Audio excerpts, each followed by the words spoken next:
¿Dónde está el objeto más sagrado y peligroso de la historia? Hablamos del Arca de la Alianza, el trono visible de Dios en la tierra, y después de casi 1000 años de historia documentada, desapareció.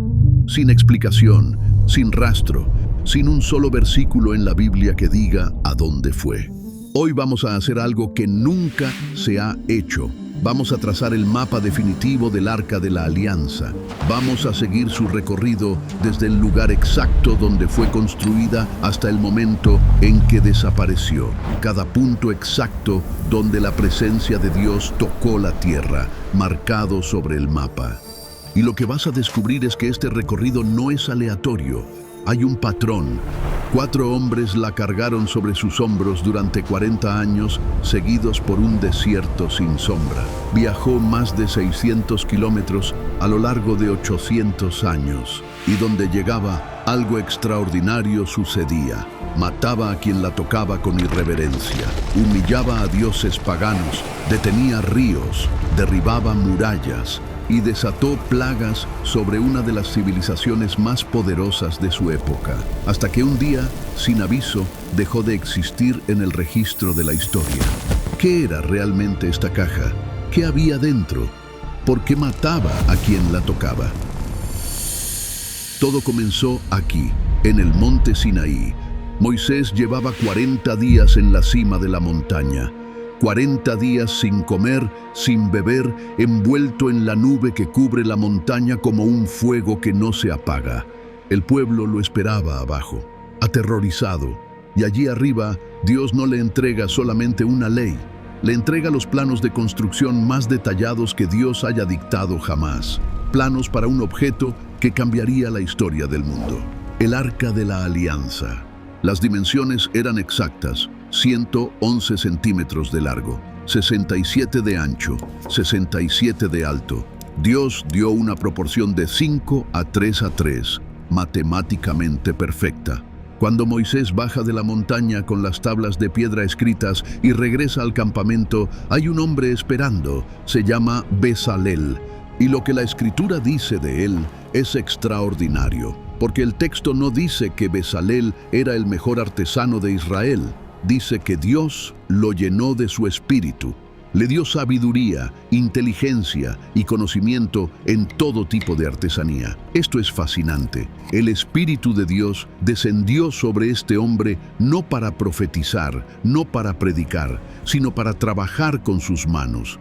Dios descendió para que unas manos humanas dieran forma a su morada en la tierra, para cortar madera, para fundir oro y crear algo perfecto.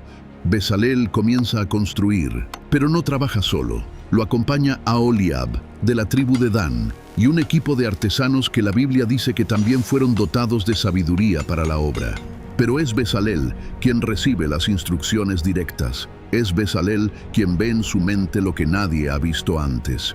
Y lo primero que necesita es madera. Pero no cualquier madera. Madera de acacia del desierto del Sinaí.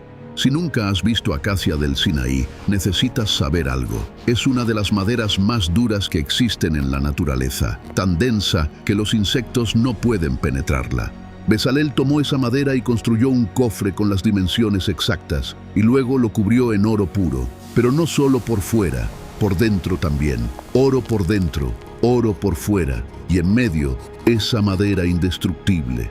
Y entonces, en la parte superior, Bezalel construye la pieza más asombrosa de todas, el caporet, la cubierta de expiación, lo que muchos conocen como el propiciatorio. Esta pieza es de oro macizo, puro, de una sola pieza. Entonces Bezalel moldea 2 querubines, uno a cada extremo, con las alas extendidas hacia arriba, inclinándose el uno hacia el otro, creando un espacio entre ellos. Ese espacio, ese hueco entre las alas de los querubines, era el lugar más sagrado del universo. Y es ahí, exactamente ahí, en ese espacio entre las alas, donde Dios dice: «De allí me declararé a ti, y hablaré contigo de sobre el propiciatorio, de entre los 2 querubines». Piensa en lo que esto significa. Dios elige un punto específico sobre la tierra, un punto que cabe entre dos figuras de oro, sobre una caja que un grupo de hombres puede cargar sobre sus hombros. Bezalel también funde 4 anillos de oro y los fija a las esquinas del arca. Por esos anillos pasan 2 varas largas, también de acacia recubierta de oro. Y aquí hay un detalle clave. Éxodo 25, versículo 15, dice que las varas nunca deben retirarse, nunca. El arca siempre debe estar lista para moverse. Dios no se instala, Dios camina. Es una presencia que avanza, que acompaña, que va delante de su pueblo. ¿Cuánto pesaba el arca? Es difícil de calcular con exactitud. Lo que sí sabemos con certeza es quiénes podían cargarlo. Solo los levitas de la familia de Kohath tenían autorización para transportarla, nadie más. Y nunca tocando el arca directamente, sino a través de las varas, porque tocar el arca significaba la muerte. Dentro del arca, Bezalel y Moisés colocaron 3 objetos. Presta atención, el primer objeto eran 2 tablas de piedra escritas por el dedo de Dios. Es la única escritura en toda la historia que el texto atribuye a la mano del Creador. El segundo objeto era la vara de Aarón, un bastón de madera muerta que un día floreció y dio almendras. Y el tercer objeto, un recipiente con maná, el pan del cielo que guardado allí no se pudrió jamás. Ahora sí, el arca estaba terminada. La morada de Dios en la tierra está completa. Y entonces el arca se levantó y empezó a moverse. El arca estuvo moviéndose por toda la península del Sinaí durante 40 años. Y tras ella, una nación de más de 2 millones de personas, caminando por el desierto sin horizonte fijo, sin destino. Simplemente seguían el mapa errático e invisible que trazaba el objeto más sagrado, letal y misterioso de la antigüedad. Si intentaras dibujar el mapa del éxodo de Israel, descubrirías un detalle desconcertante. El trazado carece de toda lógica. Se curvó, retrocedió y serpenteó durante 4 décadas. 40 años sin una línea recta. Parecía el camino de alguien que camina con los ojos cerrados, confiando solo en una voz que nadie más podía escuchar. Solemos imaginar al arca, marchando siempre protegida en el centro del pueblo de Israel. Sin embargo, la realidad bíblica es muy distinta. El arca iba sola, al frente. Se adelantaba 3 días completos de camino para abrir paso y buscar descanso a un pueblo que aún no sabía hacia dónde se dirigía. Su movimiento era la única ley. Cada vez que el arca se levantaba, Moisés pronunciaba las mismas palabras: «Levántate, Señor, y sean dispersados tus enemigos». Y cada vez que se detenía decía: «Vuelve, Señor, a los millares de Israel». Si el arca se movía, millones de personas caminaban. Si se detenía, el pueblo acampaba. Pero aquí radica la paradoja más fascinante. El arca era transportada a ciegas. Kohath nunca vio el arca. Ningún cargador la vio jamás. Imagina dedicar tu vida entera a cargar algo que no tienes permitido ver. Sientes el peso bajo un sol de 45 grados. Conoces cada crujido de la madera, cada oscilación del peso. Lo conoces todo del arca, todo excepto su aspecto. Tu padre la cargó antes que tú, tu abuelo antes que él, y un día tu hijo tomará tu lugar, y tampoco él la verá, porque sabían que si alguna vez cruzaban la mirada, morirían en el acto. Antes de cada marcha, los sacerdotes entraban al lugar santísimo. Descolgaban el pesado velo que separaba lo sagrado de lo común y con él envolvían el arca. Sobre este colocaban una capa de gruesas pieles de tejón para protegerla del clima extremo y finalmente un manto de color azul puro. 3 barreras impenetrables. Solo cuando estaba completamente oculta, los levitas del linaje de Kohath se acercaban para levantar las varas. Cada noche, el arca se detenía en el centro del campamento. Las 12 tribus levantaban sus tiendas en un orden riguroso: 3 al norte, 3 al sur, 3 al este y 3 al oeste. Si hubiéramos mirado ese campamento desde el cielo, habríamos visto dibujada una cruz perfecta en la arena del desierto. toda una nación organizada geométricamente alrededor de un solo objeto, como un sistema solar. El centro de gravedad de Israel no era su líder ni su ejército. Era un espacio vacío entre las alas de dos querubines, el lugar exacto donde Dios había prometido habitar. Así marcharon durante 4 décadas, dando vueltas en el desierto, caminando a ciegas, pero con un orden perfecto, confiando en aquello que no podían ver, hasta que en el año 1406 a.C., de repente el arca se detuvo. Frente a ellos ya no había más arena, ya no había más desierto. Cortando el paso, fluían las aguas crecidas del río Jordán. Todo estaba a punto de cambiar para siempre. Por fin habían llegado. Delante de sus ojos se extendía la tierra prometida, la tierra que habían soñado sus padres y por la que habían enterrado a toda una generación en la arena del desierto.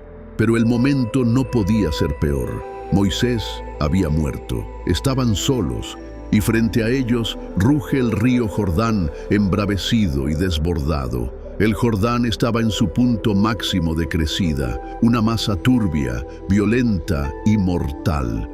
Entonces Dios le habló a Josué y le dijo sin rodeos: «Mi siervo Moisés ha muerto. Ahora pues, levántate y pasa este Jordán, tú y todo este pueblo, a la tierra que yo les doy». La orden era clara. Josué debía ponerse en pie, asumir el liderazgo y guiar a todo el pueblo a cruzar el Jordán, a todos. Y junto a la orden, Dios le dio una promesa: «Mira que te mando que te esfuerces y seas valiente, no temas ni desmayes, porque Jehová tu Dios estará contigo en donde quiera que vayas». Josué aceptó el mando y dio una orden tan sencilla como aterradora. Los sacerdotes irían primero. Tomarían el arca, caminarían hacia el agua y entrarían. Al amanecer del tercer día, la orden fue ejecutada. Al frente de todo el pueblo, los sacerdotes levantaron el arca del pacto, el símbolo visible de la presencia de Dios, y comenzaron a avanzar. Y cuando las sandalias de los sacerdotes rozaron la corriente, lo imposible ocurrió. De repente, las aguas que venían de arriba se frenaron en seco y comenzaron a amontonarse como si chocaran contra un muro invisible de cristal. El resto del agua fluyó hacia el mar muerto y el lecho del río quedó seco mientras el pueblo miraba atónito, tal como había pasado con sus padres 40 años antes. Los sacerdotes avanzaron hasta el centro del cauce seco y se quedaron allí, firmes, sosteniendo el arca sobre sus hombros, y entonces la nación entera comenzó a cruzar. Fue un desfile silencioso y solemne de 2 millones de hombres, mujeres, niños, rebaños y carros, pasando de un lado a otro, dejando atrás el desierto para pisar, por fin, la tierra prometida. El arca permaneció inmóvil en el centro como un ancla divina que sostenía el milagro, un eco del Mar Rojo, pero ahora bajo un nuevo líder. Y mientras cruzaban, Dios hizo algo más. Exaltó a Josué delante del pueblo para que supieran que así como estuvo con Moisés, ahora estaba con él. Cuando el último israelita cruzó, Josué detuvo a la nación. El instinto dictaba correr o armarse, pero Dios le dijo a Josué que hiciera algo increíble. Josué llamó a 12 hombres, uno de cada tribu, y les ordenó volver al medio del río, justo donde los pies de los sacerdotes seguían plantados. Tomad 12 piedras del medio del Jordán, del lugar donde los sacerdotes afirmaron sus pies, y levantadlas. Los 12 hombres cargaron las pesadas rocas sobre sus hombros, extraídas del epicentro del milagro, y las llevaron al campamento. Solo entonces los sacerdotes recibieron la orden de salir, y en el instante exacto en que el último sacerdote pisó la orilla opuesta, la presa invisible se rompió. De repente el Jordán colapsó de nuevo con su antigua furia, como si nada hubiera pasado. El río Jordán volvió a su lugar, desbordándose sobre sus riberas con la misma furia que antes, sellando la entrada detrás de ellos. El milagro había terminado. El río se había cerrado a sus espaldas y el camino de regreso había desaparecido. Ya no había vuelta atrás, pero ahora todo había cambiado. Israel había cruzado el Jordán Por fin la tierra prometida estaba bajo sus pies. El arca de la alianza estaba ahora en la tierra prometida. Esa noche levantaron el primer campamento en la tierra prometida, un lugar llamado Gilgal, al este de Jericó. Allí Josué colocó las 12 piedras que habían sacado del lecho del Jordán, una piedra por cada tribu. Un recordatorio para que cuando los hijos preguntaran en los años siguientes qué significan estas piedras, los padres pudieran contar la historia. Y después, Josué ordenó algo que había estado pendiente. Durante 40 años en el desierto, la marca del pacto se había olvidado. Los hombres que habían nacido en el desierto no habían sido circuncidados. Ese día, el pueblo fue marcado en su carne con la señal del pacto, y el arca permaneció allí, en una tienda provisional en medio del campamento. Es la primera vez que la tierra prometida olió a sangre, y no era sangre de guerra, era sangre de alianza. Luego celebraron la primera Pascua en la tierra, y al día siguiente, dice el texto, cesó el maná, tras 40 años cayendo del cielo cada mañana, y aquel día, sencillamente, dejó de caer. Y por primera vez, el pueblo comió del fruto de la tierra. Gilgal se convirtió en el cuartel general. Desde aquí saldrían las campañas, aquí volvería el ejército después de cada batalla. Y el arca permaneció como el centro silencioso al que todo regresaba.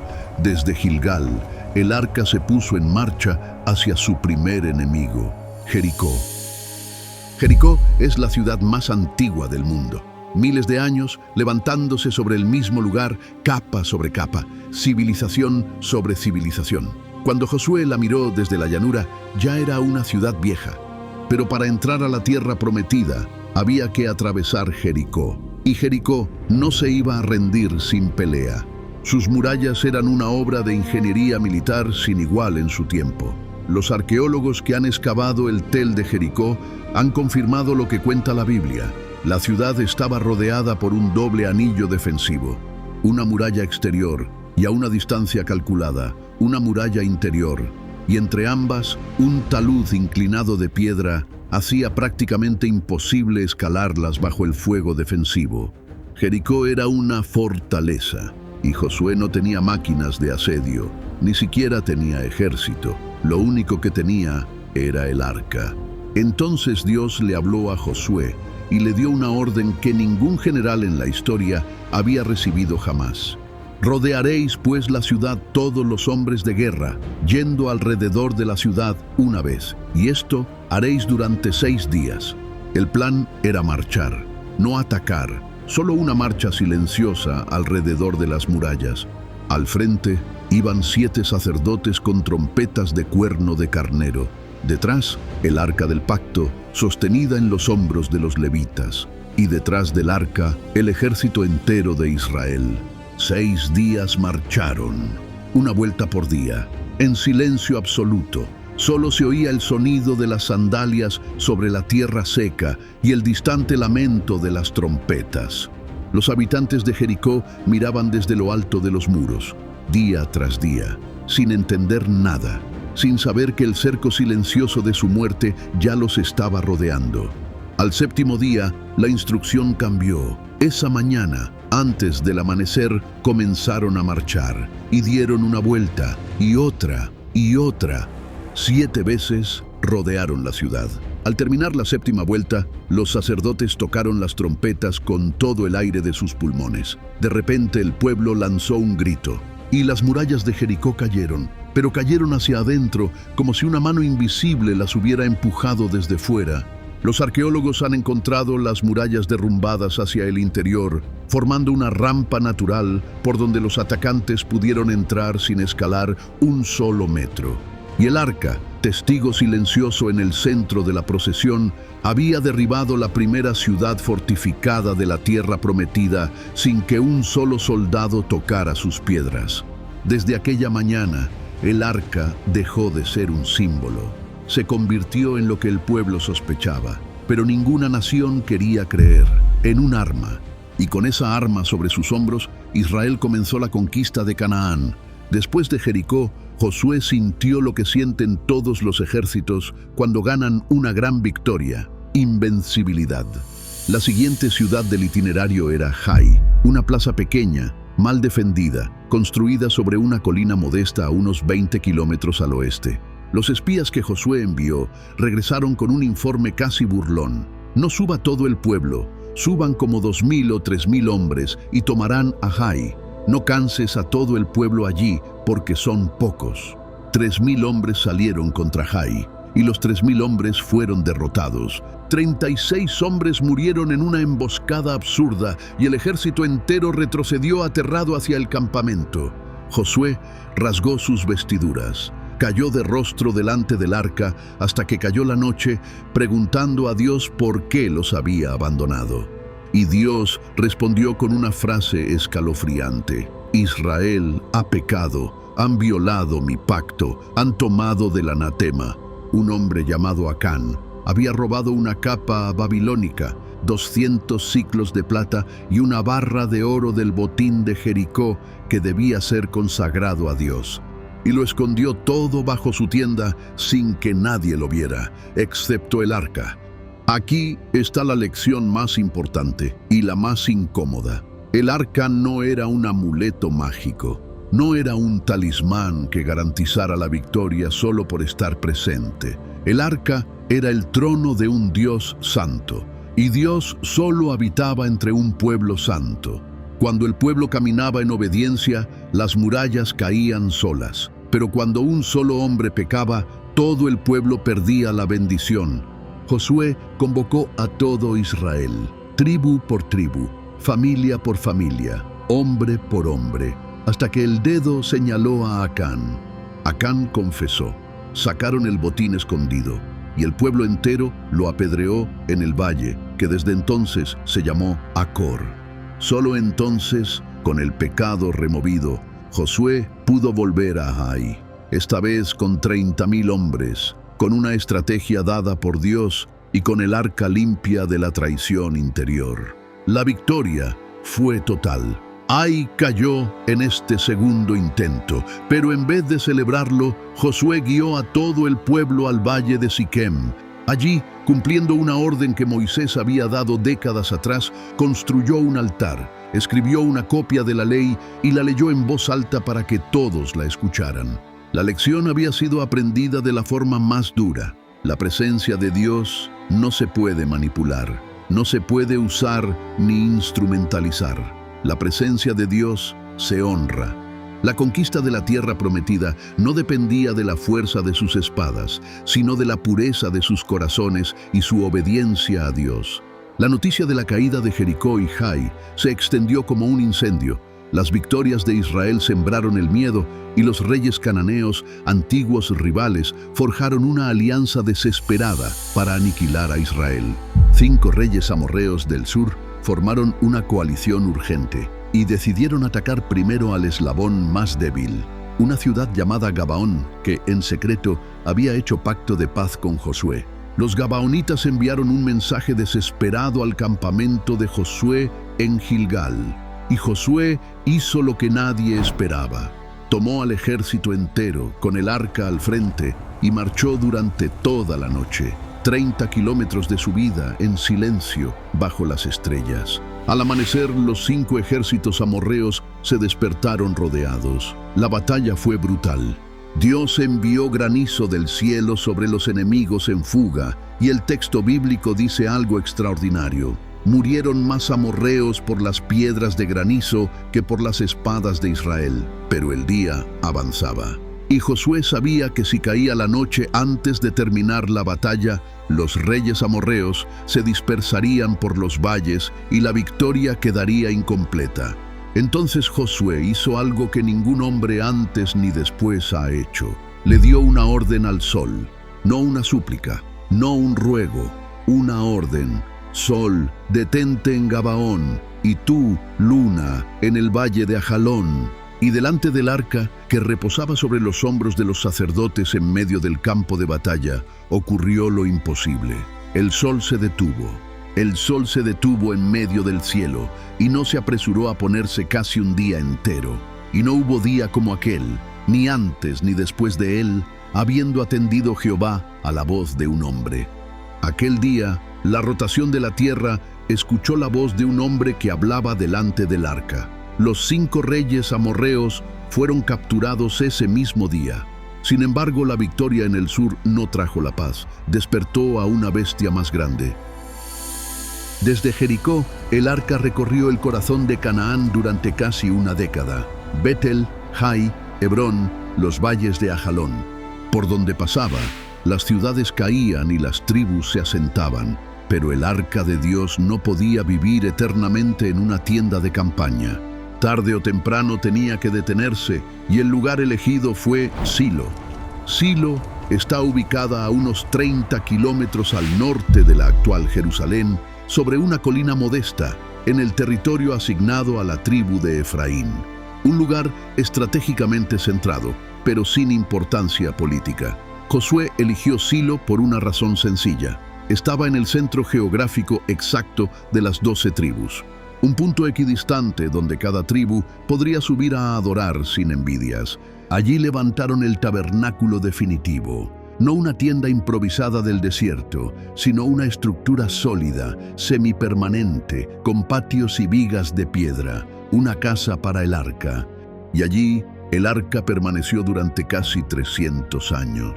Pasaron los jueces, Débora, Gedeón, Jefté, Sansón. Pasaron las guerras con los madianitas, con los amonitas, con los filisteos, y el arca siguió allí. 3 veces al año, todo Israel subía a Silo para las fiestas. Los caminos se llenaban de familias cantando, de corderos caminando hacia el altar, de humo de ofrendas subiendo al cielo desde aquella colina. Silo se convirtió en la capital espiritual de un pueblo que todavía no tenía rey. Durante 300 años, el epicentro del mundo hebreo fue una aldea sin murallas. Pero con el tiempo, la casa de Dios se llenó de polvo humano. El sumo sacerdote de la última generación se llamaba Elí. Elí era un hombre piadoso, anciano, gastado por los años, y sus 2 hijos, Ofni y Fines, heredaron el sacerdocio por sangre, pero no por fe. Las Escrituras los llaman, sin rodeos, hombres impíos. Robaban de las ofrendas, se apoderaban de la carne que pertenecía al altar, dormían con las mujeres que servían a la entrada del tabernáculo. Y su padre, Elí, lo sabía, y no hizo lo suficiente para detenerlos. Mientras tanto, en una habitación silenciosa del tabernáculo, un niño dormía al lado de la lámpara sagrada. Se llamaba Samuel, y una noche Dios lo llamó por su nombre y le dijo: «Haré yo en Israel una cosa tal que a quien la oyere le retiñirán ambos oídos». La amenaza no era solo contra los hijos de Elí, era contra Silo entera y contra el arca misma, porque los filisteos estaban reorganizándose. Sus 5 ciudades de la costa, Gaza, Asdod, Ascalón, Gat y Ecrón, habían unido sus ejércitos y avanzaban hacia el interior. El choque era inevitable y Elí, desesperado, tomó la decisión más equivocada de su vida. La batalla tuvo lugar en un punto llamado Eben Ezer, en la frontera entre las tierras altas de Efraín y la llanura costera filistea, y en el primer día de combate, Israel fue derrotado. 4.000 hombres cayeron en el campo. Los supervivientes regresaron al campamento con una mezcla de rabia y pánico, y entonces hicieron algo que ningún profeta había autorizado. Enviaron mensajeros a Silo con una orden desesperada: «Traigan el arca, traigan la caja, que venga Dios con nosotros al campo de batalla». Entonces, los 2 hijos de Elí, Ofni y Finés, acompañaron al arca desde Silo hasta el frente. Elí, ciego y anciano, quedó atrás, sentado junto a la puerta del tabernáculo, esperando noticias. Cuando el arca llegó al campamento de Israel, el ejército estalló en un grito tan fuerte que la tierra tembló. En el campamento enemigo, los filisteos oyeron el clamor, y al principio sintieron miedo. Dios ha venido al campamento. Es el mismo Dios que hirió a Egipto con plagas, el mismo que partió el mar. Pero en el miedo de los filisteos hubo algo que Israel no había calculado. Los filisteos decidieron pelear más duro. Lo que siguió fue un desastre sin nombre. 30.000 israelitas cayeron ese día, Los 2 hijos de Elí murieron en el combate, y el arca del pacto, el trono de Dios, fue capturada por manos enemigas por primera y única vez en su historia. Cuando un mensajero llegó a Silo con la noticia, Elí, al oír que el arca había sido capturada, cayó de espaldas de su silla y murió en el acto. La nuera de Elí, en ese mismo momento, dio a luz a un niño y lo llamó Icabod, que significa «La gloria se ha apartado de Israel». Desde Eben Ezer, el arca comenzó un recorrido que no estaba en los planes de nadie, un recorrido como trofeo de guerra, una ruta en zigzag a través del territorio enemigo. La primera parada fue Asdod. Los filisteos llevaron el arca al templo principal de su dios Dagón, un ídolo con torso de hombre y cuerpo de pez. Colocaron el arca frente a la estatua, como quien coloca un botín a los pies del vencedor. Pero al amanecer, los sacerdotes filisteos encontraron algo imposible. La estatua de Dagón estaba caída de bruces en el suelo, postrada delante del arca. La volvieron a levantar y a la mañana siguiente, Dagón estaba otra vez en el suelo, pero esta vez con la cabeza y las manos cortadas, tiradas sobre el umbral del templo, y sobre la ciudad de Asdod cayó una plaga. El texto bíblico habla de tumores. Los historiadores modernos sospechan que pudo haber sido peste bubónica, una peste acompañada de una explosión súbita de ratones. Los habitantes de Asdod, aterrados, enviaron el arca a otra ciudad, a Gat. Los filisteos la cargaron sobre una carreta y la enviaron tierra adentro, convencidos de que el desastre había sido cosa del templo de Dagón y de que bajo otro techo el azote se detendría. Pero aquel día, cuando el arca cruzó las puertas de Gat, ninguno de sus guerreros supo qué hacer con ella.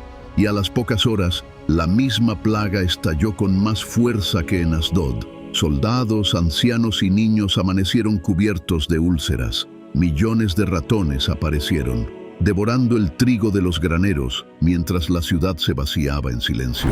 Entonces, los habitantes de Gat, aterrorizados, la enviaron a Ecrón.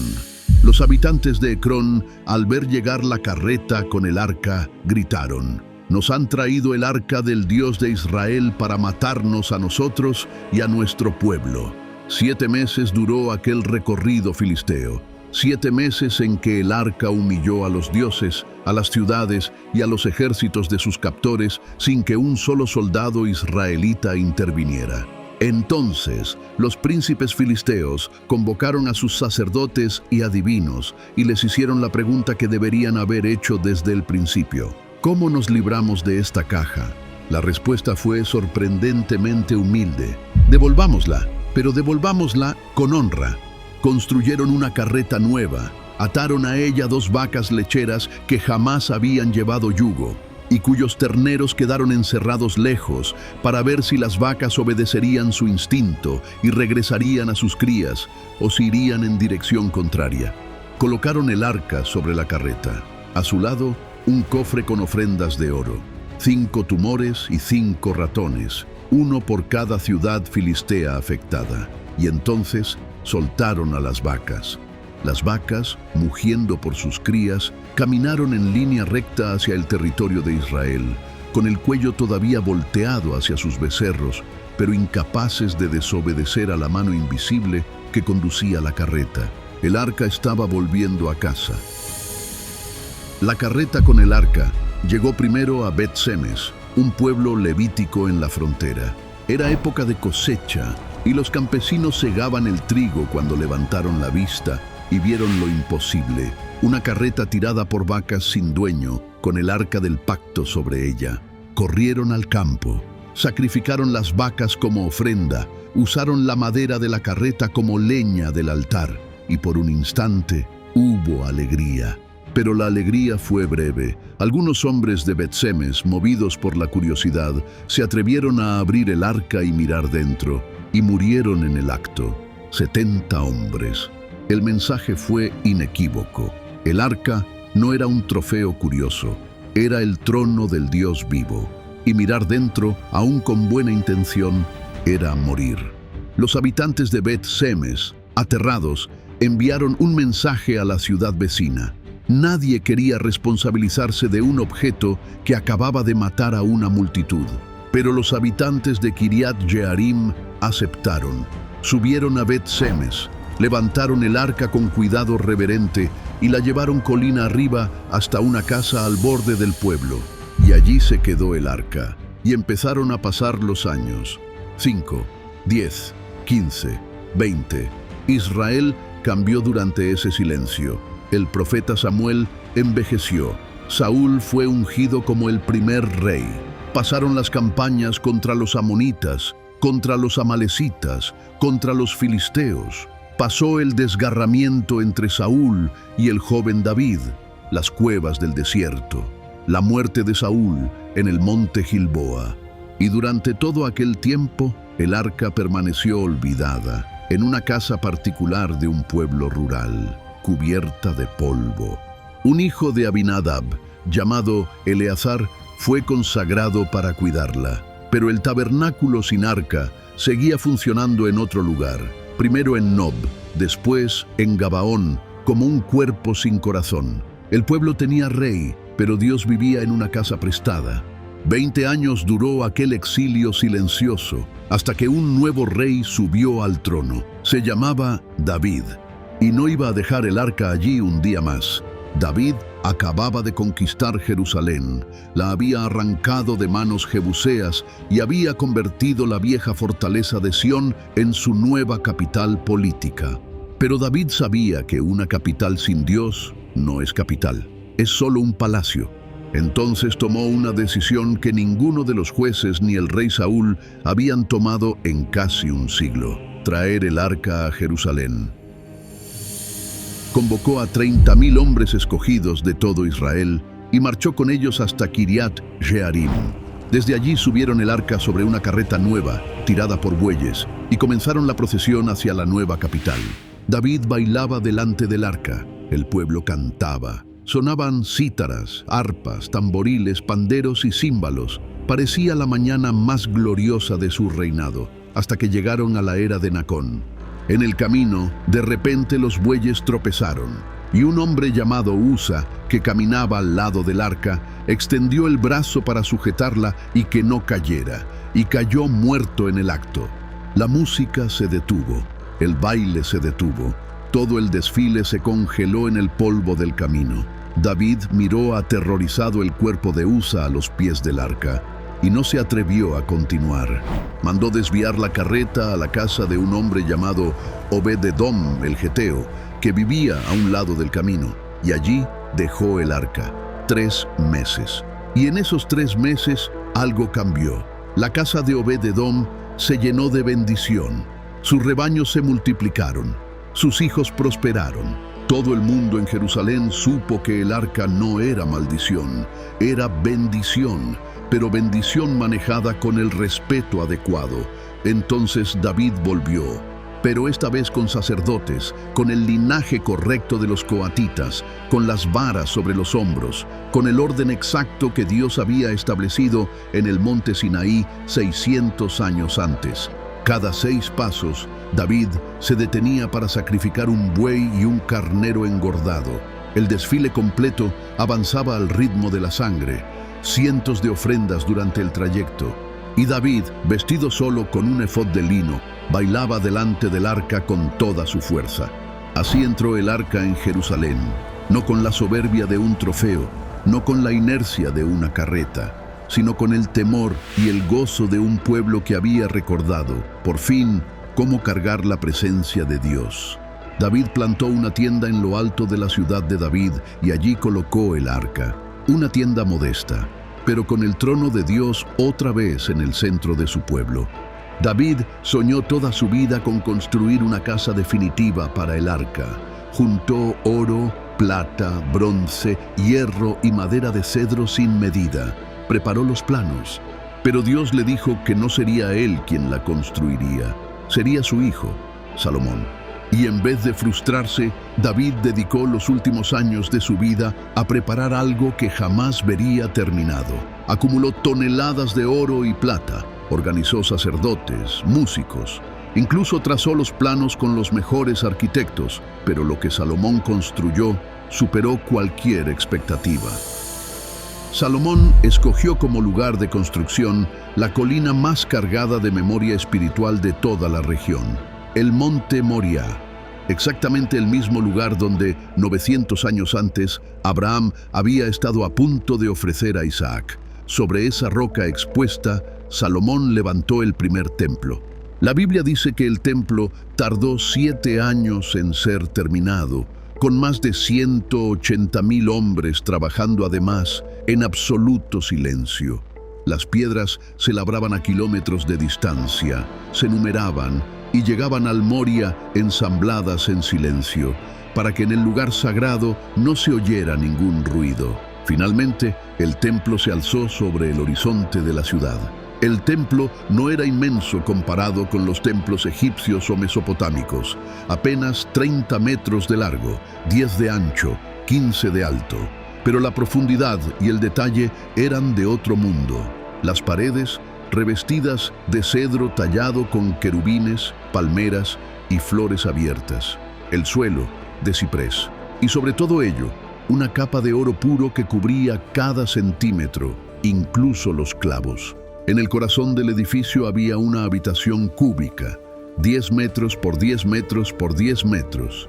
Un cubo perfecto, sin ventanas, sin luz, separado del resto del templo por un velo grueso y pesado. Se llamaba el lugar santísimo, el Sancta Sanctorum. Allí, en el centro absoluto, Salomón mandó construir 2 querubines nuevos, no los del arca. Estos eran gigantes, 5 metros de altura, tallados en madera de olivo y cubiertos de oro. Sus alas extendidas se tocaban en el centro y alcanzaban las paredes opuestas, formando un dosel sobre la roca. Y debajo de aquellas alas gigantes, debajo del silencio de oro de la habitación más sagrada del mundo conocido, Salomón colocó el arca. Y aconteció que cuando los sacerdotes salieron del santuario, la nube llenó la casa de Jehová, y no podían los sacerdotes estar para ministrar por causa de la nube, porque la gloria de Jehová había llenado la casa de Jehová. La misma gloria que había cubierto el Sinaí, la misma columna que había guiado al pueblo por el desierto, descendió sobre Jerusalén. Y durante 4 siglos el arca permaneció allí, inmóvil, invisible, cubierta por la oscuridad sagrada del lugar santísimo.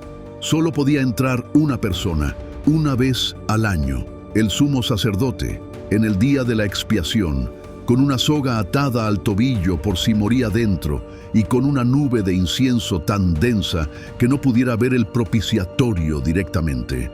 El arca había llegado a su descanso. Jerusalén era la capital del mundo hebreo y el templo era el centro religioso de todo Israel.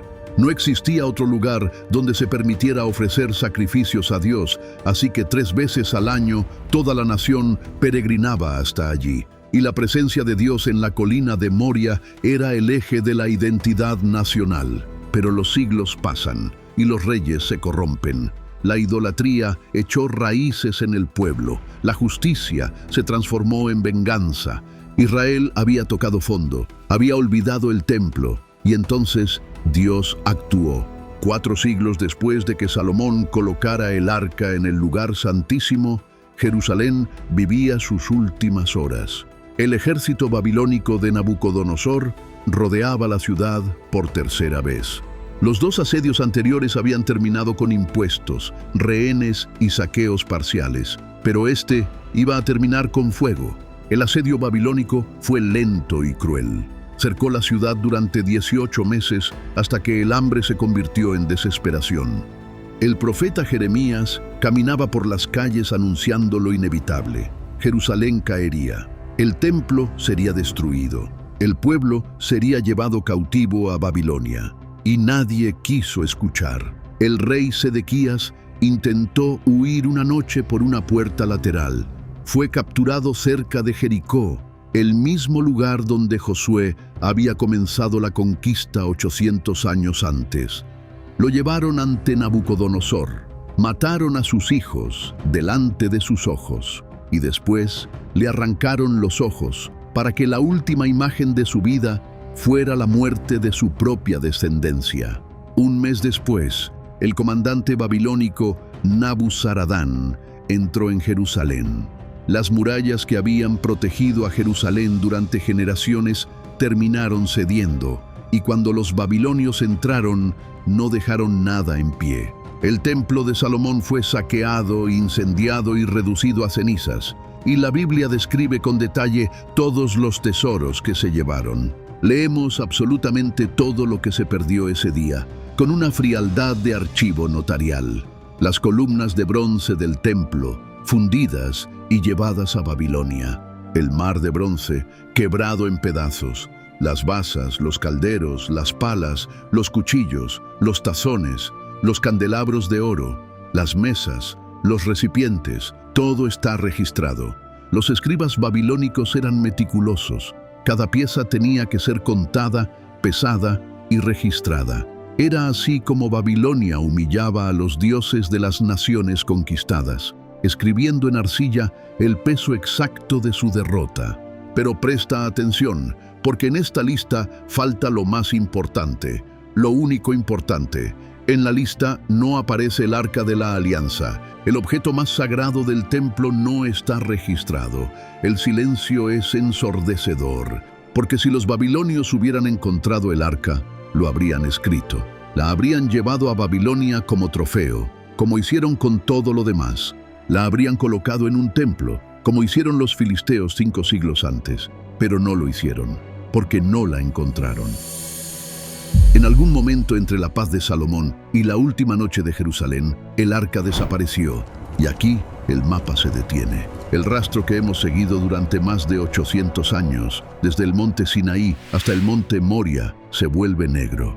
A partir de este punto, la pista se pierde. Si el arca no fue robada y tampoco fue destruida, ¿dónde está el Arca de la Alianza? Hay 8 teorías, porque esto es inédito en la historia. Todos los grandes tesoros del mundo antiguo tienen un final documentado. La estatua de Zeus olímpica fue destruida por un incendio en Constantinopla. El coloso de Rodas cayó por un terremoto. Los jardines colgantes fueron abandonados y erosionados por el Éufrates. Las bibliotecas de Alejandría fueron quemadas en fases conocidas. Todos tienen una fecha de desaparición, menos el Arca de la Alianza. Simplemente desapareció del mapa en el momento más crítico de la historia de Israel. ¿Dónde está el Arca de la Alianza? Primera teoría: en Jerusalén. Esta es con diferencia la hipótesis más respaldada por el judaísmo ortodoxo y por una buena parte de los historiadores modernos. La premisa es simple: el arca nunca salió de Jerusalén cuando entró Nabucodonosor. Fue escondida justo debajo de donde estaba. La teoría nace de un texto antiguo, el Talmud, y aquí se registra una discusión entre sabios sobre el destino del arca. En el texto algunos sabios dicen que fue llevada a Babilonia, pero otros afirman algo distinto. Dicen que el rey Josías la escondió 100 años antes de la destrucción de Jerusalén. Josías era un rey que había leído la ley y había entendido lo que se avecinaba. Sabía que Nínive había caído, sabía que Babilonia ascendía y que el juicio contra Jerusalén ya había sido pronunciado por los profetas. Josías no podía cambiar el destino, pero podía hacer una cosa: podía salvar el arca. Presta atención porque el segundo libro de Crónicas conserva una orden muy específica que Josías le da a los levitas, y es la última mención directa del arca en toda la Biblia. Poned el arca santa en la casa que edificó Salomón. No la carguéis más sobre los hombros. Esa frase es desconcertante. Si el arca estaba en el templo, ¿por qué la estaban cargando los levitas? ¿Qué operación estaba en marcha? La tradición dice que Josías había mandado esconder el arca en un sistema de cámaras subterráneas escondidas bajo el templo. Cámaras que Salomón, previendo este día, habría mandado construir. Y en ese versículo, al borde de la destrucción, Josías le estaba dando a los levitas la última orden antes del escondite definitivo. A partir de ese momento, el arca desaparece del relato bíblico para siempre. Y bajo el monte Moria existen efectivamente cuevas. Hay pozos, cisternas, canteras, túneles de drenaje y pasadizos tallados en la roca viva, algunos incluso más antiguos que el propio rey David. En el año 1867, un ingeniero militar británico llamado Charles Warren fue enviado a Jerusalén con una misión concreta: cartografiar, por primera vez en la historia moderna, todo el subsuelo de la Ciudad Santa. Durante 3 años, Warren excavó pozos verticales junto a los muros del monte del templo. Descendió en secreto por las noches para no provocar disturbios, y descubrió un mundo subterráneo que nadie había recorrido en siglos. Descubrió un sistema de galerías subterráneas que recorre los cimientos del monte del templo, y debajo de todo eso, estructuras mucho más antiguas. Finalmente, en una de sus investigaciones, descubrió una cavidad sellada en el muro occidental que, según su evaluación, podría conducir a una cámara oculta directamente debajo de la colina, justo hacia el espacio exacto que habría estado debajo del lugar santísimo. Esa cavidad que nadie ha abierto desde la destrucción del segundo templo se conoce hoy como la Puerta de Warren.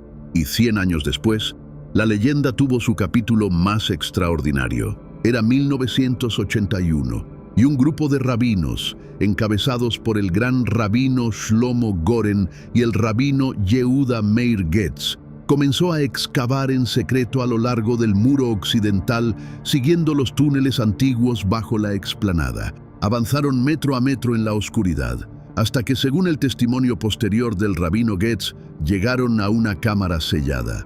Y él afirmó haber visto el Arca del Pacto al otro lado de una pared de piedra. Pero antes de que pudieran romper esa última pared, las autoridades musulmanas descubrieron la excavación.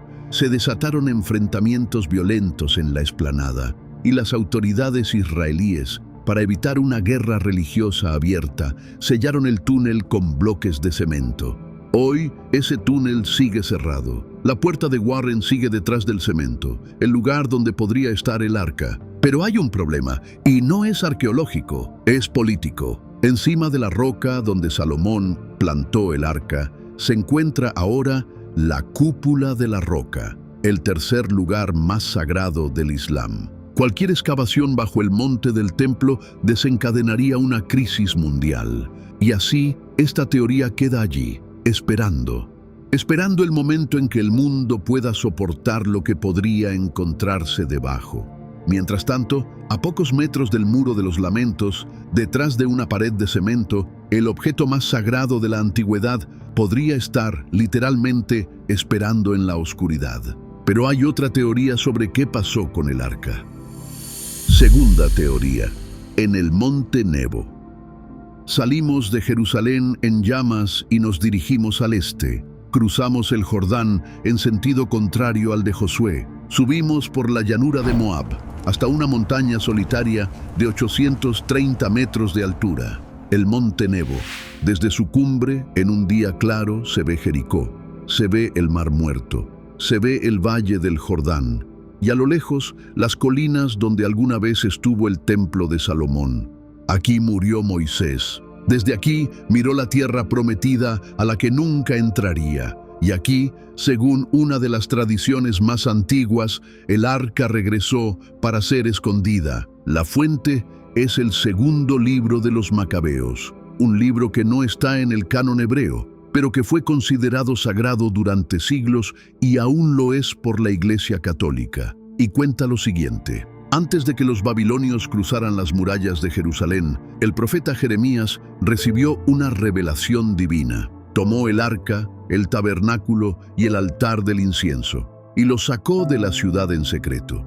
Cruzó el Jordán, subió al monte Nebo, y allí, en la misma montaña donde Moisés había sido enterrado 1000 años antes, encontró una cueva. Metió dentro los objetos sagrados, selló la entrada con piedras, y les dijo a quienes lo acompañaban: El lugar ha de quedar oculto hasta que Dios vuelva a reunir a su pueblo. Durante más de 2000 años, arqueólogos, exploradores y buscadores han revisado el monte Nebo buscando esa cueva. En los años 70, sacerdotes franciscanos excavaron partes de la montaña y descubrieron ruinas bizantinas, mosaicos, una iglesia antigua, pero ninguna cámara sellada con el arca dentro. Algunos creen que nunca existió, pero otros sostienen que la cueva existe, pero que el monte mismo ha cambiado, que los derrumbes, los siglos y el olvido la han hecho invisible. Y si alguna vez cavaran en el lugar correcto y la piedra se rompiera y una luz tímida entrara en un pasadizo cerrado desde los días de Jeremías, tal vez allí, bajo el polvo, el arca estaría ahí esperando. Sigamos con la tercera teoría, que nos lleva en la dirección opuesta, hacia el sur, hacia Egipto. Tercera teoría, en la isla Elefantina. La tercera teoría sostiene que sacerdotes leales al templo, sabiendo que Jerusalén caería, habrían sacado el arca de la ciudad y la habrían llevado a la única tierra donde una comunidad judía podría protegerla fuera del alcance de Babilonia, Egipto. Y esta teoría tiene un anclaje bíblico fuerte que casi nadie menciona, porque después de la caída de Jerusalén, la Biblia cuenta algo muy concreto. Un grupo de judíos, huyendo del desastre, obligó al profeta Jeremías y a su secretario Baruc a marchar con ellos hacia Egipto. No es apócrifo. Está en Jeremías capítulos 43 y 44. Hubo, literalmente, un éxodo hacia el sur en los meses posteriores al asedio. Y dentro de ese éxodo, según la teoría, alguien llevó el arca a una isla en medio del Nilo, la isla Elefantina. Allí, en el siglo V a.C., existió una colonia judía militar al servicio del Imperio Persa. Y lo más sorprendente, esa colonia tenía su propio templo. Un templo judío funcional, con sacrificios, en territorio egipcio, mientras Jerusalén estaba en ruinas. Y los papiros elefantinos descubiertos lo confirman. Ese templo no surgió de la nada, lo fundó alguien. Y la teoría dice que lo fundaron los descendientes de aquellos sacerdotes que huyeron con Jeremías, cargando con el objeto sagrado que había que proteger hasta que la patria volviera a ser habitable. Desde Elefantina, el arca podría haber seguido viajando río arriba, podría haber cruzado a la tierra de Cush, podría haber permanecido oculta en algún santuario perdido del desierto nubio. Los arqueólogos han excavado Elefantina durante más de un siglo. Han encontrado documentos, monedas, ruinas del templo, restos de viviendas, pero no el arca. Sin embargo, la teoría insiste, porque en el año 410 a.C., los sacerdotes egipcios destruyeron el templo de Elefantina. La comunidad judía se dispersó, y con ella, el arca, si alguna vez estuvo allí, se volvió a mover. Si el arca entró en Egipto huyendo de Nabucodonosor, no se habría detenido en la primera ciudad segura, habría seguido, hasta llegar al lugar donde, según uno de los relatos vivos más antiguos del mundo, todavía hoy se custodia, y ese lugar está en Etiopía. Cuarta teoría, en Etiopía. Esta teoría es impactante, porque en los 4 puntos anteriores buscamos rastros, piedras, cuevas, túneles, documentos. Pero aquí no buscamos pistas. Aquí hay un hombre vivo que dice tener el arca. Estamos en Aksum, una ciudad al norte de Etiopía, rodeada de montañas, llena de obeliscos de piedra que se levantan desde hace 2000 años. En el centro de la ciudad hay una iglesia. Se llama Santa María de Sión, y justo al lado hay una pequeña capilla rodeada de rejas. Dentro de esa capilla vive día y noche un solo monje, y ese monje dice ser el guardián del Arca de la Alianza. Para entender cómo es posible que el arca acabara en África, hay que conocer un libro que, fuera de Etiopía, casi nadie ha leído. Se llama el Kebra Nagast. La Gloria de los Reyes es el texto sagrado nacional de Etiopía. Se compiló en el siglo XIV, pero recoge tradiciones muchísimo más antiguas. Para los etíopes es tan verdadero como la Biblia, y su historia empieza con un episodio que también está en la Biblia. En el primer libro de Reyes, capítulo 10, se cuenta que una reina del sur viajó a Jerusalén para conocer a Salomón. Era la reina de Saba. Llegó cargada de oro, especias y piedras preciosas. Hasta aquí, la Biblia y el Kebra Nagast cuentan lo mismo, pero el texto etíope continúa donde la Biblia se detiene. Y dice que de aquel encuentro entre Salomón y la reina de Saba nació un hijo. Se llamaba Menelik. Menelik creció en Etiopía con su madre. Cuando se hizo adulto, viajó a Jerusalén para conocer a su padre. Salomón lo recibió con honores, le enseñó la ley, lo ungió rey en el propio templo, y cuando Menelik decidió volver a su tierra, Salomón envió con él a los primogénitos de las familias sacerdotales más importantes de Israel como escolta. Aquí empieza lo inesperado, porque uno de aquellos jóvenes se llamaba Azarías. Era hijo del sumo sacerdote. Y la noche antes de la partida, entró en secreto al lugar santísimo. Cambió el arca por una réplica de madera cubierta de oro, y se llevó el arca original. Según el Kebra Nagast, Dios mismo aprobó el robo. El texto dice que, durante el viaje, los carros se levantaban solos por el aire cuando cargaban el arca. Cruzaron el Mar Rojo sin dificultad, y cuando Salomón mandó un ejército a perseguirlos, no pudieron alcanzarlos. Para los etíopes entonces, el arca original no esperó al asedio de Nabucodonosor. Salió de Jerusalén 300 años antes, en tiempos de Salomón, y desde entonces nunca ha regresado. Suena a leyenda medieval, pero hay un detalle que obliga a mirar esta historia con otros ojos. En Etiopía existe, desde tiempos muy antiguos, una comunidad judía llamada los Beta Israel, también conocidos como falashas. Son judíos, pero practican una forma de judaísmo muy antigua. Solo tienen la Torá, no conocen el Talmud, no celebran Yanuká. Eso significa que el judaísmo entró en Etiopía antes del exilio babilónico, antes incluso de que se formara la tradición rabínica posterior. ¿Qué pudo provocar esa entrada tan temprana? La tradición etíope responde sin dudar. Menelik, Azarías, el arca, y aún hay más. La misma tradición dice que durante los primeros 800 años en Etiopía, el arca no estuvo en Aksum, estuvo en una pequeña isla en el lago Tana, al sur del país. La isla se llama Tana Kirkos. Todavía hoy hay un monasterio activo en esa isla. Los monjes muestran a los visitantes objetos rituales muy antiguos que aseguran que el arca usaba durante su estancia allí. El traslado final a Aksum habría ocurrido en el siglo IV después de Cristo, bajo el reinado de Esana, el primer rey etíope cristiano. Con él, Etiopía se convirtió en una de las primeras naciones cristianas del mundo, antes incluso que Roma. Cuando Etiopía se hizo cristiana, el arca encontró su hogar definitivo en la capilla donde está hoy. Un solo monje la custodia. Se le llama el Atang. Lo elige el patriarca de la iglesia. Una vez elegido, entra en la capilla para no salir jamás. No vuelve a ver la luz del sol. No vuelve a hablar con su familia. Muere en esa habitación y antes de morir designa a su sucesor.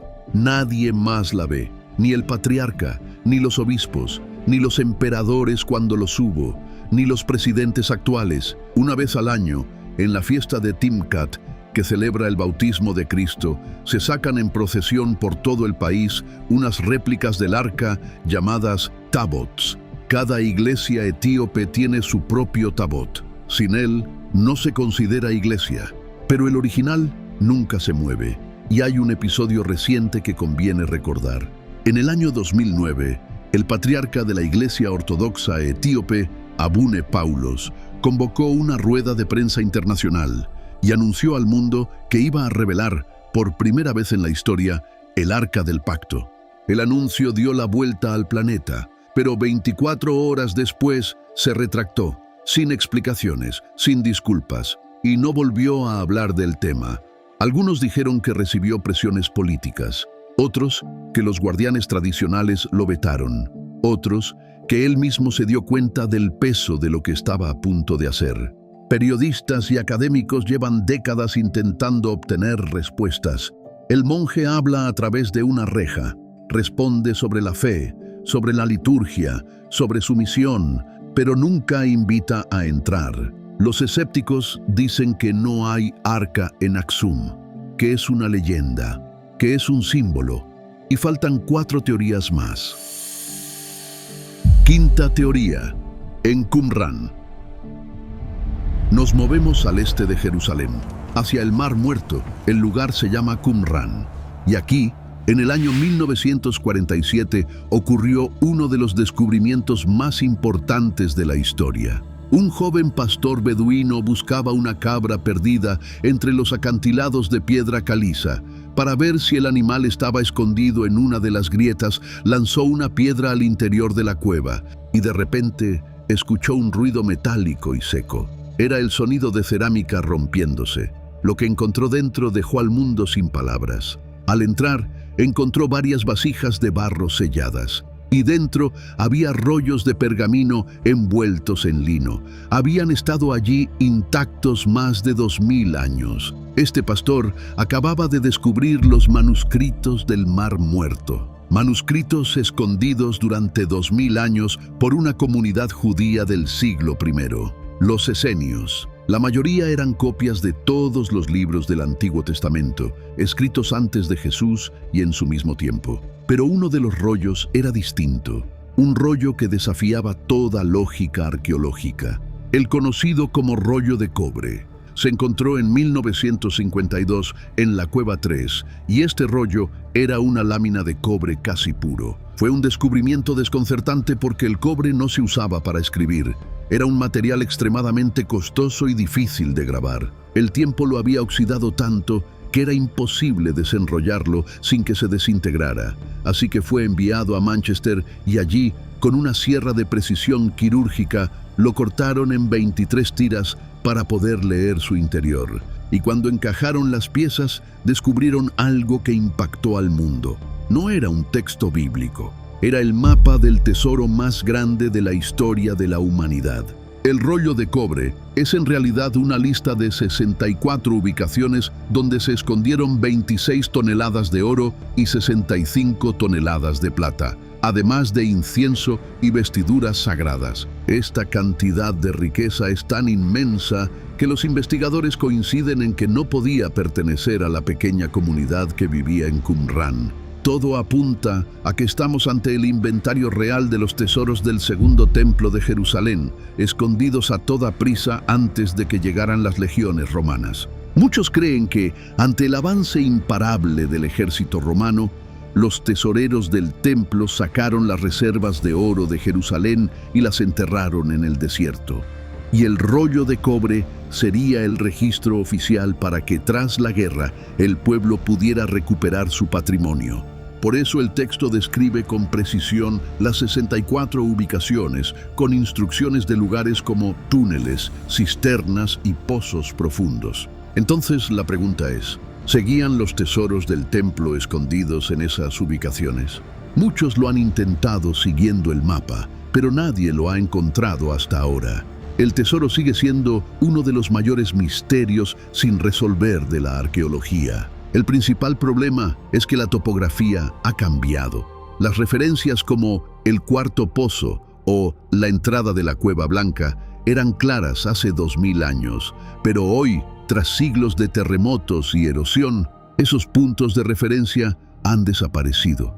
Algunos escondites son muy extraños. Uno menciona un cofre con vestimentas sagradas escondido bajo una escalera. Otro habla de un cofre de oro en una cámara secreta.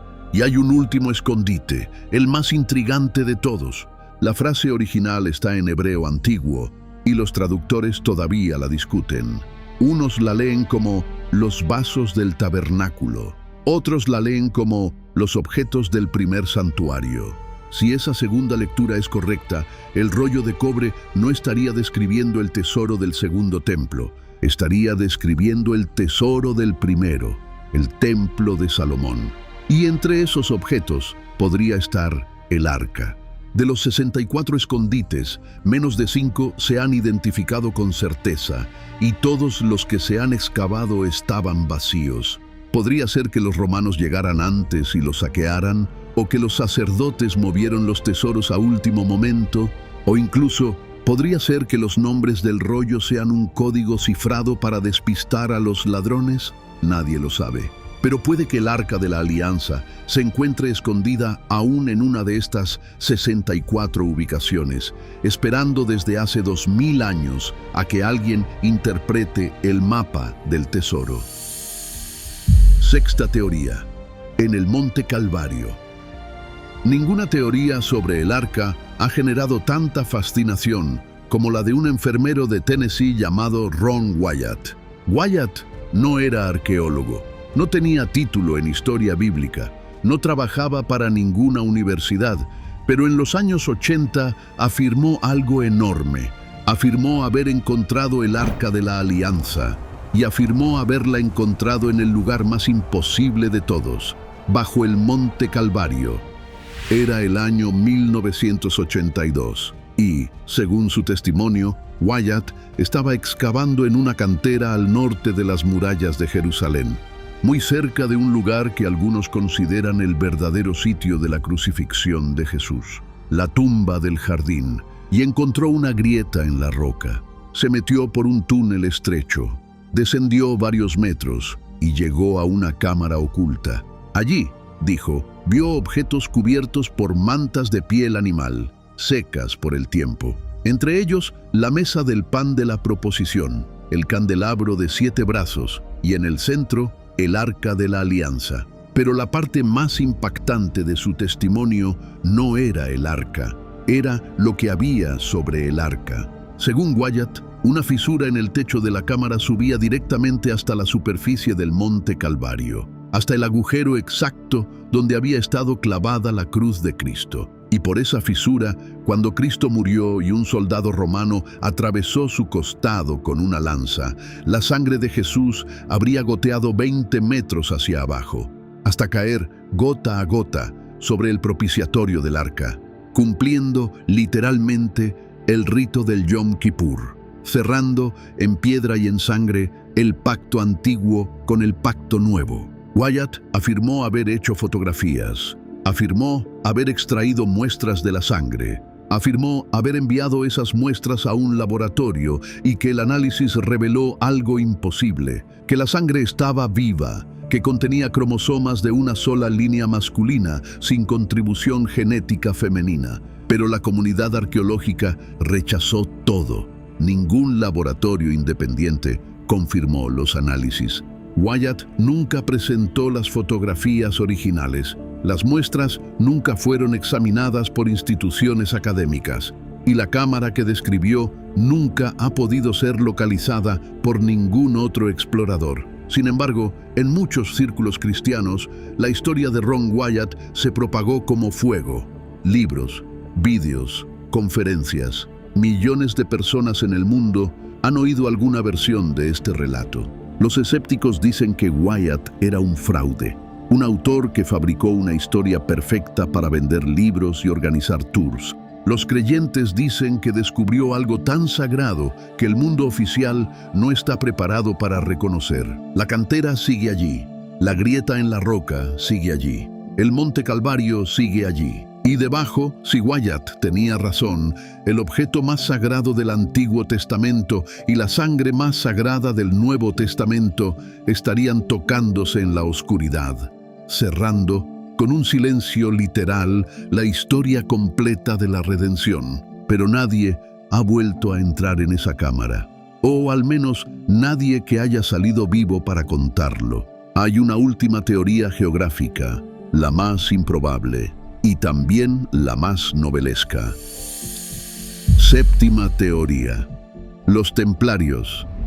Salimos de Jerusalén por última vez, pero esta vez no vamos al este, ni al sur, ni hacia abajo. Esta vez vamos hacia Europa. Año 1099. Los cruzados conquistan Jerusalén. 20 años después, en 1119, un pequeño grupo de 9 caballeros franceses funda una orden militar. Su misión oficial es proteger a los peregrinos cristianos que van a Tierra Santa. Se hacen llamar los pobres caballeros del Templo de Salomón, pero la historia los conoce como los caballeros templarios. Durante 9 años, estos 9 caballeros instalan su cuartel general en un lugar muy concreto: las antiguas caballerizas subterráneas bajo el Templo de Salomón, justo encima de los túneles y cuevas donde, según la tradición rabínica, Josías habría escondido el arca 5 siglos antes. Y durante esos 9 años no hacen nada de lo que habían prometido. No protegen a ningún peregrino, no libran ninguna batalla, solo excavan. Cuando al fin salen del subsuelo y vuelven a Europa, la orden crece a una velocidad inexplicable. Acumulan una fortuna incalculable, construyen 200 catedrales góticas en menos de 100 años, reciben del Papa privilegios que los colocan por encima de reyes y obispos. ¿De dónde salió todo eso? La teoría, defendida por varios historiadores alternativos, dice algo muy concreto: que los templarios encontraron algo en los túneles del monte del templo, algo tan poderoso que les dio conocimiento, influencia y riqueza sin precedentes. Algo como el Arca de la Alianza. Según esta teoría, los templarios la transportaron en secreto desde Jerusalén hasta Francia y la escondieron en la Catedral de Chartres. Chartres es uno de los monumentos góticos más misteriosos de Europa. Tiene un laberinto perfecto grabado en el suelo, representaciones del arca talladas en sus piedras y mediciones geométricas sagradas que replican las proporciones del Templo de Salomón. Pero la historia de los templarios termina mal. Año 1307. El rey Felipe IV de Francia, endeudado hasta las cejas con la orden, ordena un arresto masivo. Una mañana de viernes, a primera hora, los templarios son detenidos, acusados de herejía, torturados, quemados en la hoguera. Pero su tesoro nunca aparece, y hay un detalle que hace girar a la teoría. La flota templaria había desaparecido del puerto de La Rochelle la noche anterior a los arrestos, cargada con los objetos más valiosos de la orden. ¿A dónde fue? Algunos dicen que a Escocia, otros a Portugal, otros hasta el Nuevo Mundo. Y en cada una de esas rutas, los defensores de la teoría encuentran pistas.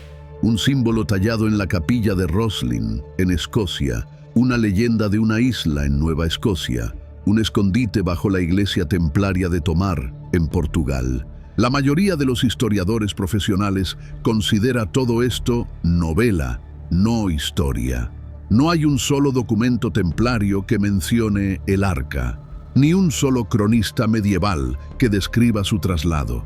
Pero si algún día, en una cripta olvidada de Europa, bajo una catedral levantada por manos templarias, alguien removiera una losa de piedra que no ha sido tocada en 700 años, tal vez encontrara algo que lo cambiara todo. O tal vez no encontrara nada, porque el arca nunca salió de Tierra Santa. Solo queda una teoría más, la más profunda de todas, y no aparece en ningún mapa geográfico. Octava teoría: el arca celestial. Hay un último lugar donde el arca puede estar escondida, y no es una cueva, ni un túnel, ni una catedral, es el cielo. Para entenderlo, hay que abrir la carta a los Hebreos, escrita en el siglo I después de Cristo. Allí se explica algo que casi nadie cuenta cuando se habla del arca perdida: que el tabernáculo que Moisés construyó en el Sinaí no fue una invención humana, no fue diseño de Bezalel, no fue idea de Moisés, fue una copia. Mira, haz todas las cosas conforme al modelo que se te ha mostrado en el monte. Moisés no inventó nada, lo vio en una visión celestial, y lo que vio allí arriba lo reprodujo aquí abajo con acacia, oro y tela teñida de azul. Y eso significa que el arca del desierto, la que cruzó el Jordán, la que derribó a Jericó, la que entró al templo de Salomón, era una réplica. La original estaba en otro lado, y sigue estando. Cristo, sumo sacerdote de los bienes venideros, por el más amplio y más perfecto tabernáculo, no hecho de manos. El arca de la tierra era una sombra, un símbolo con fecha de caducidad para un pueblo que todavía no podía acceder al original.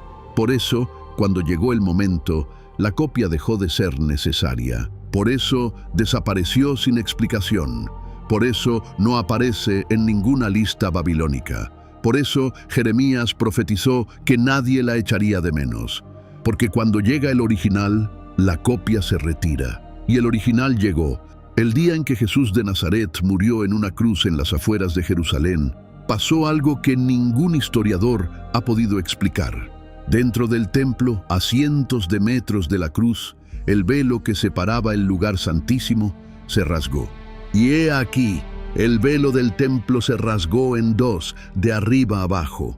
Era un velo de 9 metros de alto, grueso como la palma de una mano, tan denso que los rabinos decían que 2 pares de caballos tirando en direcciones opuestas no habrían podido romperlo, y aún así se rasgó solo, de arriba abajo, para que nadie pudiera atribuirlo a manos humanas. Durante 1500 años, ese velo había sido la barrera más sagrada del mundo. Separaba lo santo de lo profano, separaba al sacerdote del arca, separaba al hombre del trono de Dios, y aquel viernes de Pascua la barrera cayó. Presta atención a esto. La palabra griega que Pablo utiliza en la carta a los romanos para describir a Cristo es hilasterión. Y hilasterión significa literalmente propiciatorio, el mismo nombre de la tapa del arca, el lugar exacto donde caía la sangre del Yom Kippur, a quien Dios puso como propiciación por medio de la fe en su sangre. Aquí se cierra el círculo. El arca era un mueble, y su tapa era el lugar exacto donde Dios prometió encontrarse con su pueblo. Una vez al año, un solo hombre rociaba sangre sobre ella para hacer expiación por los pecados. Cristo, en cambio, es una persona, y su sangre no se rocía una vez al año, se derramó una sola vez y para siempre. Por eso el verdadero propiciatorio ya no está en una cueva del Nebo, no está bajo la cúpula de la roca, ni en Elefantina, ni en Qumran. Está vivo, y quizá por eso el arca terrenal se perdió, porque ya había cumplido su misión. Durante casi 1000 años le enseñó a la humanidad cómo se ve un lugar donde el cielo toca la tierra. Y cuando ese lugar se hizo carne, la caja de acacia y oro se fue, en silencio, a dormir en algún rincón de la historia. Quizá ya no existe, pero en cualquier caso, ya no es el centro es otro. Hemos recorrido más de 800 años de historia documentada. Hemos seguido el rastro por el Jordán, por Gilgal, por Jericó.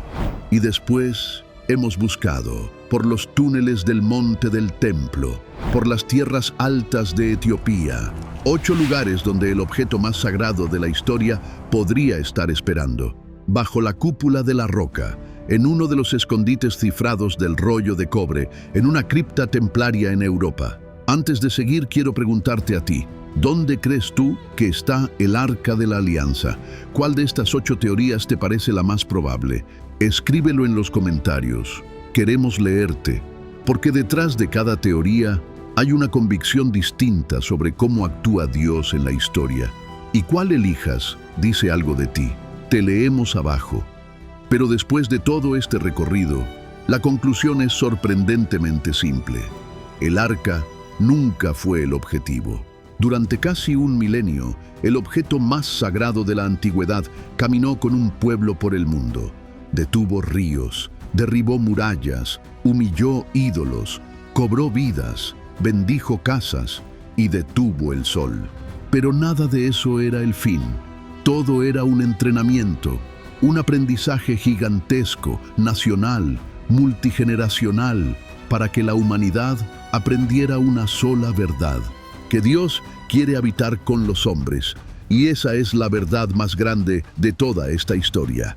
Un pueblo entero caminó detrás de una caja de acacia y oro, porque dentro de ella habitaba la promesa de que Dios quería estar con los hombres. Por eso, si mañana alguien encontrara el arca, el mundo temblaría, las cámaras del planeta entero apuntarían al lugar y los titulares hablarían durante meses. Pero esa arca, si apareciera, sería solo un mueble antiguo, porque el propiciatorio verdadero ya no está en ninguna caja. El propiciatorio verdadero tiene un nombre, y ese nombre es Jesús. El camino está abierto. Si este recorrido ha tocado algo dentro de ti, déjanos un me gusta para que este mensaje llegue a más personas que necesitan oírlo. Y cuéntanos en los comentarios desde qué país, desde qué ciudad nos estás escuchando. Muchas gracias por acompañarnos hasta el final. Bendiciones para ti y tu familia.